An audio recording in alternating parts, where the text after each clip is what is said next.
Guys, we need to have a chat. We need to have a chat about things called textbooks. These things here. And I have so many of them there that are in my bookshelf that I use for the background of my YouTube videos, which I didn't use in school. And I want to talk in this video quickly about why I think you should chuck your textbooks out. Now, obviously, it's a bit of a sensationalist title to get you to click on the video. No, you shouldn't chuck them all out. They have a use, but I'm just going to tell you, and obviously it's a hyperbole, it's an over-exaggeration, but on basically in general, why textbooks aren't as good as you think they are. And you're probably wasting money on these, especially this, which I never used. The reason being is textbooks will never give you true exam style practice. And if you were training for a marathon, would you train to run, to jog, or would you train to sprint? That's kind of what doing textbook is like. You still have the skill of running, but you're training for a different event. You're training for a different test. You're training, if you're sprinting, yes, you're training running, you'll still get your cardio up, but you're training for a sprinting test. That's still testing your running ability, but it's not testing the exact same as testing marathon running, which is long distance. See, it's still running, it's still doing your cardio, it's still practicing the same skill. However, in the end, it is completely different and the test is different, right? Even the same as 100 meters versus 200 meter race. Still doing your cardio, still practicing your speed. One of them, they're just slightly different than the test. And if you train for this one, but the test is this one, you're not optimizing your outcomes.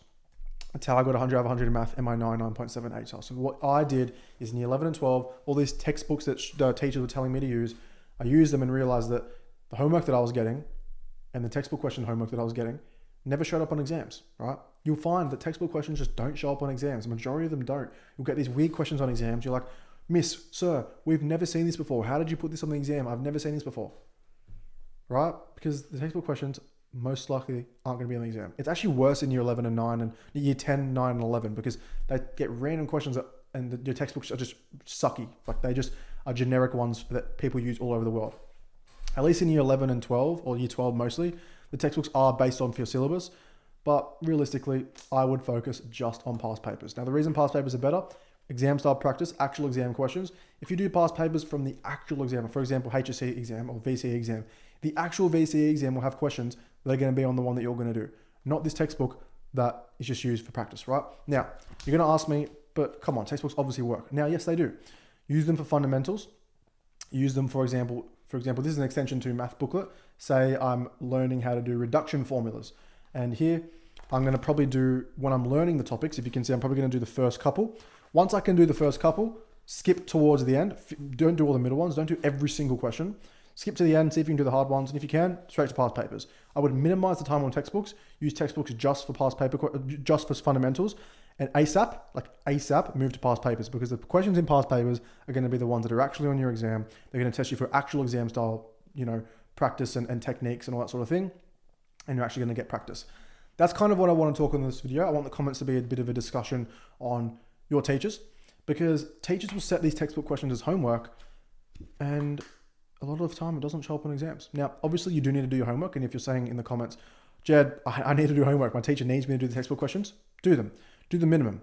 Do the first couple, do a couple in the middle, do a couple at the end. Don't do every single question.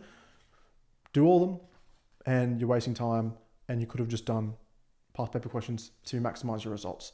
Now, some textbooks are very good and some textbooks are even textbooks that are actually very close to exams.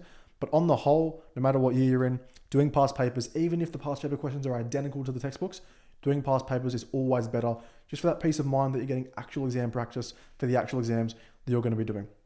That is why I always say to chuck out your textbooks. Again, it's a very over-exaggeration, it is a hyperbole. Obviously, I still have my textbooks, but all these textbooks and all these booklets that people, teachers make you pay hundreds of dollars for at the start of every year, I didn't use them. So that's my thoughts. Let me know what you think. Let me know what you are doing if you've moved from textbooks to past papers like I tell everyone to.